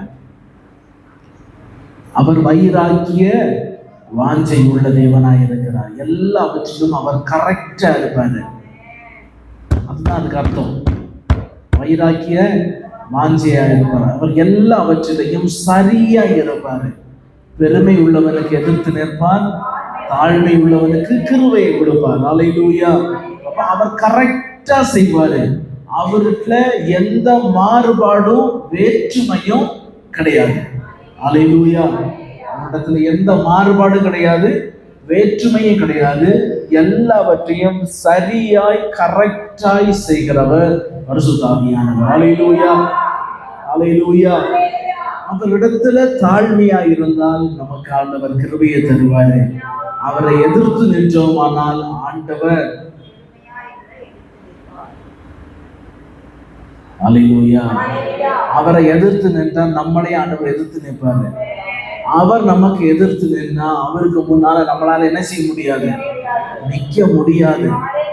அல்லேலூயா. பரிசுத்த ஆவியானவரை பெற்றுக்கொண்டு பரிசுத்த ஆவியானவரை நிறைவோடு வாழ ஆண்டவர் நமக்கு பலன் தருவார். யாரெல்லாம் பரிசுத்த ஆவியானவரை பெறல, திரும்பவும் கேட்கிறேன், பரிசுத்த ஆவியானவரை முடிக்கிறோம் பாருங்க, நம்ம இந்த பாயிண்ட முடிக்கிறோம். யாரெல்லாம் பெறல, பரிசுத்த ஆவியானுடைய அபிஷேகத்தை நான் பெறல, அந்நிய பாஷையின் அடையாளத்தோடு பெறலன்னு சொல்றவங்க மட்டும் கை தூக்குங்க பாப்போம். வெட்கப்படாதீங்க, வெட்கப்படாதீங்க.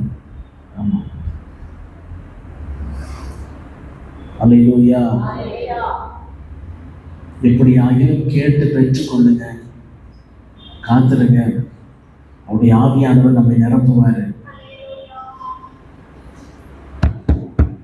சிலருக்கு ஆண்டவர் பரிசுத்த ஆவியானுடைய அபிஷேகத்தை கொடுக்கிறாரு. ஆனா அவங்க கவனிங்களேன். பரிசுத்த ஆவியானுடைய அபிஷேகத்தை ஆண்டவர் என்ன செய்கிறாரு? கொடுக்கிறாரு. அதுக்கு பரிசுத்த ஆவியானவருக்கு தன்னுடைய சரீரத்தை விட்டு கொடுக்கறது இல்லை. சரியா? அது எப்படி விட்டு கொடுக்கறதுன்னு நான் உங்களுக்கு சொல்றேன். பரிசுத்த ஆவியானவர் நம்மை நிரப்புவாரு.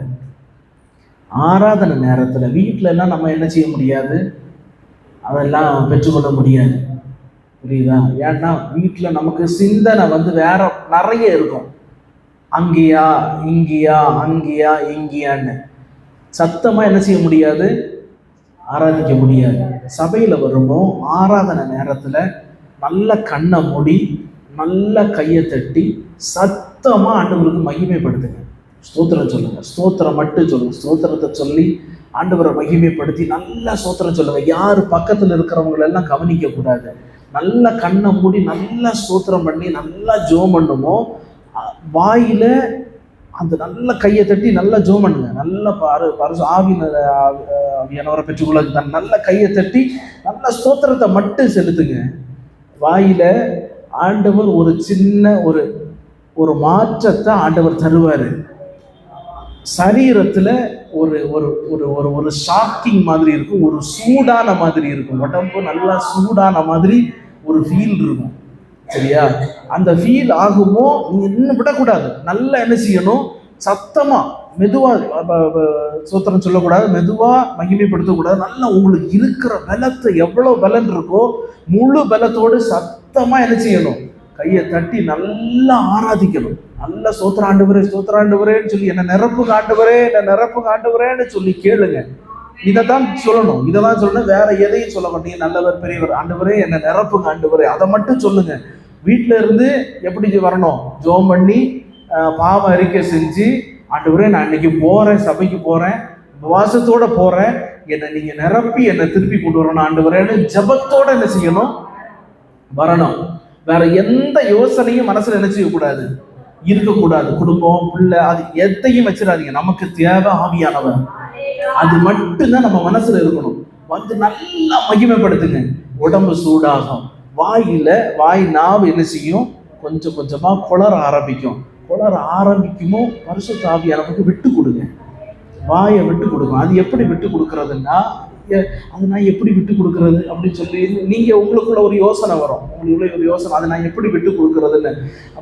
வாயில வருகிற அந்த ஃபர்ஸ்ட் வருகிற வார்த்தைகள் இப்படிதான் வரும். அப்படி வரும்போ அதுக்கு என்ன செய்யணும்? நாவை விட்டு கொடுங்க. நாவை விட்டு கொடுக்குமோ பரிசுத்த ஆவியானவர் நம்மளை நிரப்புவாரு. அந்த நிரம்ப ஆரம்பிக்குமோ அடுத்து நம்ம கண்ட்ரோல்ல இருக்க மாட்டோம். அல்லேலூயா. நம்முடைய சரீரம் நம்ம கண்ட்ரோல்ல இருக்காது. நல்லா ஆராதிக்குமோ வேற எதுவும் தோணாது. பரிசுத்த ஆவியானவர் நம்மளை நிரப்புவாரு. அந்நிய பாஷைகளை நம்ம வாயில தருவாரு. நல்ல சத்தமா நம்மளை என்ன செய்வோம்? அந்நிய பாஷைகளை பேச தொடங்கிடுவோம். அல்லேலூயா. அப்படிதான் பெற்றுக்கொள்கிறது. ஆனா அதுக்கு முன்னால பாவ மன்னிப்பு பெற்று பரிசுத்தமாகி என்னை மன்னிங்க ஆண்டவரேங்கிற நிச்சயத்தோட பூரணமாய் ஆண்டவருடைய சமூகத்துல வேற எந்த சிந்தனையும் இல்லாம இப்படி ஆவியினால் என்னை நிரப்பன ஆண்டவரே என்று வாஞ்சியோட வந்து நேர் முழங்கால நில்லுங்க. முழங்கால நின்று நல்ல கையை தட்டி ஸ்தோத்திரம் பண்ண ஆரம்பிங்க. அவர் உங்களை நிரப்புவாரு. அல்லேலூயா, அல்லேலூயா, அல்லேலூயா. ஆண்டவர் உங்களை நிரப்புவாரு. பாஷைகளை அவர் தருவாரு. அப்போ வாயில பாஷைகள் உண்டாகும். அந்த பாஷைகள் நமக்கு மறந்து போகாது. அல்லேலூயா. அடுத்து நீங்க ஆராதிக்க ஆரம்பிக்குமோ அந்த பாஷைகளை நீங்க உங்களை அறியாமலே அடுத்து என்ன செய்வீங்க? பேச தொடங்குவீங்க. 1 மாசம் 2 மாசம் அப்படி இருக்கும். எப்படி? உங்களை அறியாமலே என்ன செய்வீங்க? பேசுவீங்க. அதுக்கப்புறம் எப்படின்னா உங்களுக்கு அந்த பாஷை என்ன செஞ்சிடும்? பழகிடும். பழக ஆரம்பிச்சதுக்கு அப்புறம் அந்த பாஷையில இன்னும் அடுத்த நல்ல ஆவில ஜூம் பண்ணி எடுத்து இருந்தோம்னா அடுத்து இன்னும் பாஷைகள் ஆண்டவர் என்ன செய்வாரு? நவமான பாஷைகள், புதிய பாஷைகள் ஆண்டவர் தந்து நடத்துவார். அல்லேலூயா. ஆவின் அபிஷேகத்தை பெற்றவர்கள் அந்த அபிஷேகத்தை புதுப்பிக்கணும். பாருங்களேன், நான் ஆவின் அபிஷேகத்தை பெற்றுட்டேன் அப்படின்னு சொல்லிட்டு இன்னும் பழைய நிலைமையில அதே மாதிரி அப்படியே கையை தட்டிக்கிட்டு அப்படியே கொட்டிக்கிட்டு இருக்க கூடாது. அப்படி இருந்தாருன்னா பரிசுத்த ஆவியானுடைய அளவு நம்மிடத்துல என்ன செஞ்சிடும்? குறைஞ்சிரும். அல்லேலூயா. அப்புறம் போக போக ஒண்ணும் இருக்காது, எல்லாம் போயிடும். எல்லாரும் ஆராதிப்பாங்க, நம்ம மாட்டு வாங்கி இங்க உட்காந்துருப்போம். புரியுதா? அப்படியே உட்காந்துருக்கும். அப்படி இருக்கிறனாலே நமக்குள்ள பரிசுத்த ஆவியானுடைய அளவு என்ன செஞ்சு போச்சு. நான் சொல்றது ஒண்ணு புரியுங்க. கஷ்டம், வேதனை, பாடு, கண்ணீர் எல்லாம் இருக்கும். எல்லாம் இருந்தாலும் ஆண்டவரை ஆராதிக்கிறதுனா அவர்கிட்ட வந்து காமிக்காதீங்க. புரியுதா? இந்த வேதனை எல்லாத்தையும் வந்து ஆண்டவர்கிட்ட என்ன செய்யக்கூடாது? காட்டக்கூடாது. அவர் நம்ம கிட்ட காட்டுனா நம்ம நிலைமை. ஆமா, அவர்கிட்ட வந்து என்ன செய்யக்கூடாது, காட்டக்கூடாது. ஆண்டுடைய சமூகத்துக்கு வருமோ பாடோட, வேதனையோட, கண்ணீரோட, கிளேசத்தோட வந்து உட்கார்ந்து ஆண்டவரை மகிமைப்படுத்துங்க, ஆண்டவரை ஆராதிக்க தொடங்குங்க. பாடு கஷ்டத்தெல்லாம் ஒதுக்கி வச்சுட்டு ஆராதிக்க முடியாது. ஆராதிக்கிறது ஆண்டவருக்கு வேண்டாம். நீ எல்லாத்தோட ஆராதின்னு தான் சொல்றேன். எல்லாத்தோட ஆராதிக்கும் போதுதான் அந்த கஷ்டம் ஆராதனையில விடுதலையாகும். நீங்க எல்லாத்தையும் ஓரம் வச்சுட்டு வந்து அந்த ஆராதிச்சீங்கன்னா தூக்கிட்டு போவீங்க. புரியுதா? தூக்கிட்டு போயிடுவீங்க. எல்லாத்தோட இருந்து ஆண்டவர் ஆராதிங்க. அப்பதான் பரலோகம் இறங்கும். அவர் இறங்கி வருவாரு. இவ்வளவு கஷ்டத்திலையும் இவ்வளவு வேதனையிலையும் என் புள்ள வந்து ஆராதிக்குது, என்னை நோக்கி கூப்பிடுதேன்னு சொல்லிட்டு அவர் இறங்கி வருவாரு. மற்ற நாளை விடவும் நீங்க வேதனையோடு, கஷ்டத்தோடு, கண்ணீரோடு நீங்க ஆராதிக்கிற அந்த ஆராதனை உங்களுக்கு மகிமையா இருக்கும், பலனா இருக்கும். அதுதான் அவர் பிரியப்படுகிறாரு. ஹல்லேலூயா.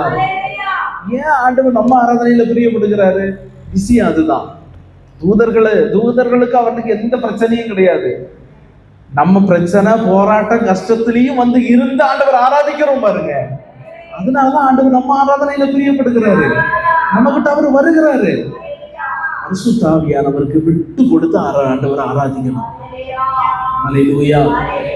எல்லா ஆராதனை பண்ணுமோ, நம்ம அமைதியா இருக்கவோ, ஏதாவது செஞ்சோம்னா பரிசுத்த ஆவியானவர் நம்ம மூலமா என்ன செய்யப்படுவார்? துக்கப்படுவார். நம்ம மூலமாய் பரிசுத்த ஆவியானவர் என்னைக்கு என்ன செய்யப்படக்கூடாது? துக்கப்பட கூடாது. ஹல்லேலூயா. பரிசுத்த ஆவியானவர் துக்கப்படக்கூடாது. ஆமா, பரிசுத்த ஆவியானவர் துக்கப்படக்கூடாது. பரிசுத்த ஆவியானவருக்கு விட்டு கொடுத்து ஆண்டவரை ஆராதிக்க அவர் நமக்கு உதவி செய்வாராக. ஹல்லேலூயா. ஓகே, திரும்பவும் சொல்றேன், பரிசுத்த ஆவியானவரை பெறலன்னா பெற்றுக்கொள்ளுங்க. பரிசுத்த ஆவியானவர் இருக்கிறாருன்னா புதுப்பித்துக் கொள்ளுவோம். அந்த பலத்தினால் ஆண்டவர் நம்ம நடை கட்டுவாராக. எல்லாரும் கண்களையும் மூடி ஆண்டவருடைய சமூகத்துல ஜெபிப்போமா? ஹல்லேலூயா, ஹல்லேலூயா, ஹல்லேலூயா, ஹல்லேலூயா, ஹல்லேலூயா. பரிசுத்த ஆவியானவர் நம்ம நிரப்பி நடத்துகிறதையும் நம்மை தள்ளாதவர், மேல இறக்கமுடைய தெய்வம், அவர் வைராக்கிய வாஞ்சியாக இருக்கிற தெய்வம். எல்லாரும் ஸ்தோத்திரம் பண்ணுவோமா? எல்லாரும் ஸ்தோத்திரம் பண்ணுவோம். எல்லாரும் துதிப்போம். ஹல்லேலூயா, ஹல்லேலூயா, ஹல்லேலூயா, ஹல்லேலூயா, ஹல்லேலூயா, ஹல்லேலூயா, ஹல்லேலூயா. நம்மளே துதிக்கிறோம், ஸ்தோத்திரிக்கிறோம்,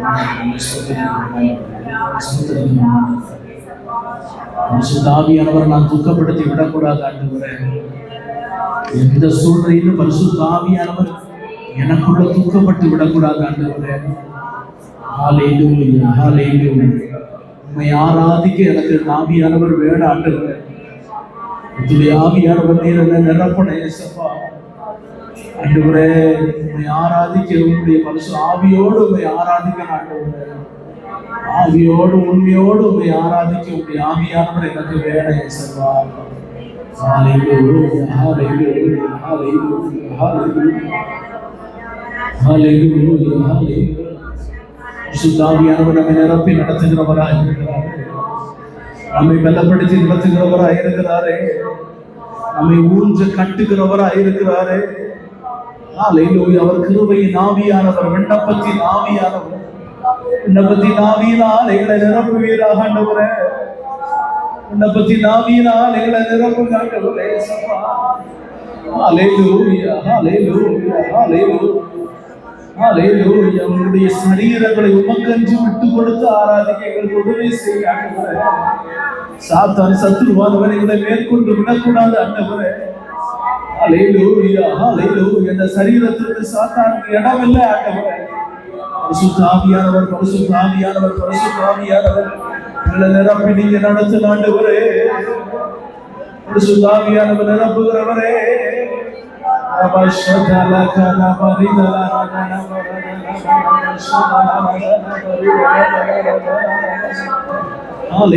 ஆவியை பெற்றவர்கள் அந்நிய பாஷைகளை மட்டும் பேசுங்க. வேற எந்த வார்த்தைகளையும் சொல்ல வேண்டாம். அந்நிய பாஷையை மட்டும் பேசுங்களேன். பக்தி விருத்தி உண்டாகும், ஒரு மன மாறுதல் உண்டாகும். அந்நிய பாஷைகளை மட்டும் பேசுங்க. அந்நிய பாஷையை மட்டும் பேசுங்க. வேற எந்த வார்த்தைகளை பேச வேண்டாம். வாய் நிறைய வார்த்தைகளை பேசுங்க. மற்றவர்கள் ஸ்தோத்திரத்தை மட்டும் சொல்லுங்க.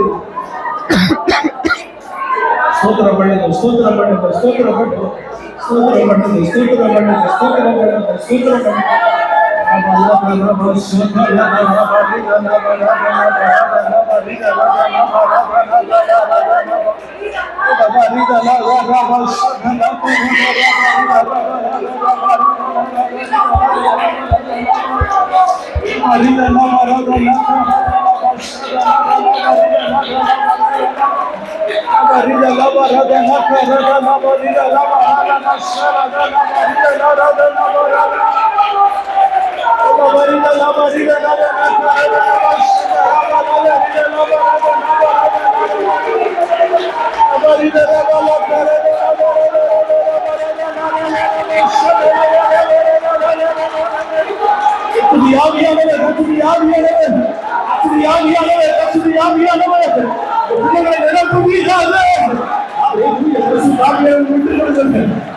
அபிஷேகத்தை பெறாதவங்க வாய் நிறைய சோதனைகளை செலுத்துங்க. ஸ்தோத்திரம் பண்ணுங்க, ஸ்தோத்திரம் பண்ணுங்க, ஸ்தோத்திரம் பண்ணுங்க. கையை தட்டி ஸ்தோத்திரம் பண்ணுங்க, கரங்களை தட்டி ஸ்தோத்திரம் பண்ணுங்க. ஹalleluya, ஹalleluya, ஹalleluya, ஹalleluya.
Raba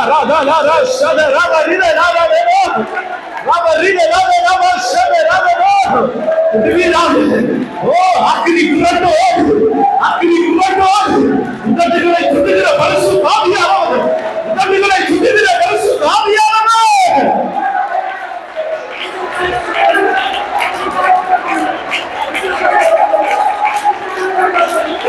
அக்கினி நாமுகளாக அக்கினி நாமுகளாக அக்கினி நாமுகளாக அக்கினி நாமுகளாக அக்கினி நாமுகளாக ராதா ராதா சத ராதா ராதா ராதா அமரினா ராதா ராதா ராதா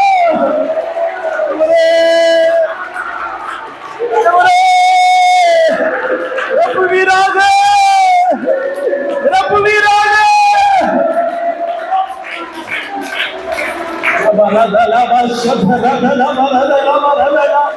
புதுப்பிக்கிற ஆவியானவர் புதுப்பிக்கிற ஆவியானவர் புதிய எண்ணெய் நான் அபிஷேகிக்கிறவர் புதிய எண்ணெய் நான் அபிஷேகிக்கிறவர் புதிய எண்ணெய் நான் அபிஷேகிக்கிறவர் புதிய எண்ணெய் நான் அபிஷேகிக்கிறவர் ஓ ஹalleluya ஹalleluya புது ரசத்தை ஊற்றுகிற ஆவியானவர் புது ரசத்தை ஊற்றுகிற ஆவியானவர் இறங்கி வெளியிடும்படியாக இறங்கி வெளியிடும்படியாக இறங்கி வெளியிடும்படியாக ஆராய் பெருக்கெடுத்து உடன்படியாக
He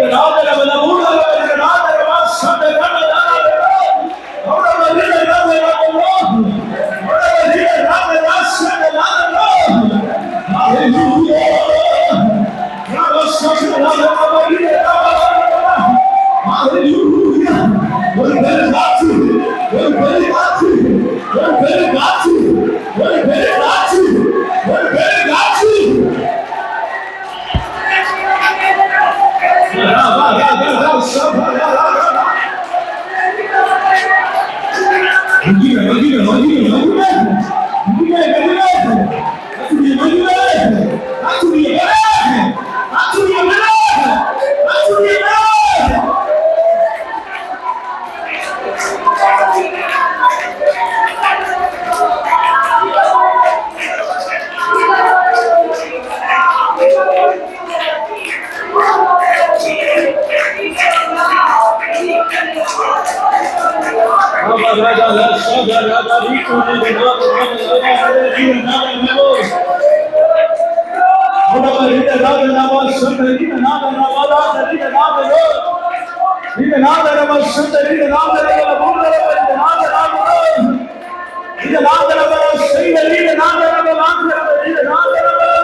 Hallelujah, hallelujah, hallelujah. கடைசி நாட்களிலும் மாம்சமான யாவர் மேலையும் ஆவியை ஊற்றுவேன் என்று சொன்ன தெய்வம் ஆவியை ஊற்றுகிறவராக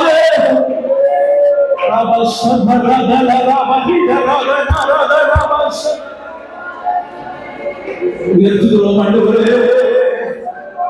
பிரசன்னத்திற்காய் நன்றி ஆண்டவரே. பிரசன்னத்திற்காய் நன்றி இயேசுவே.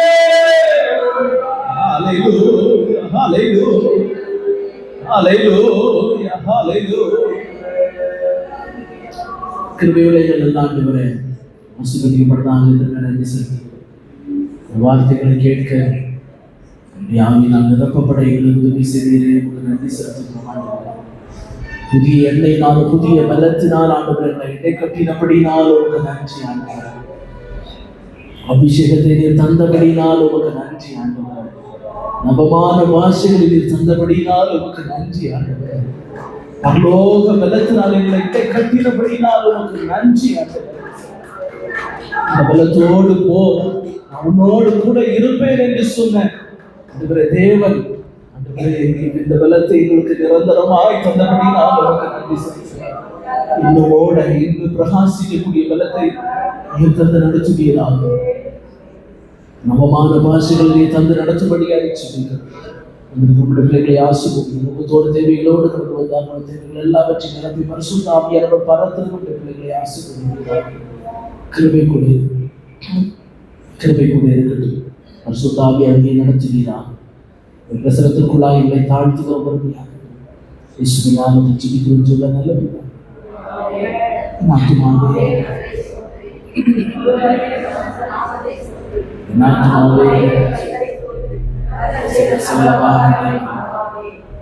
Hallelujah, hallelujah, hallelujah.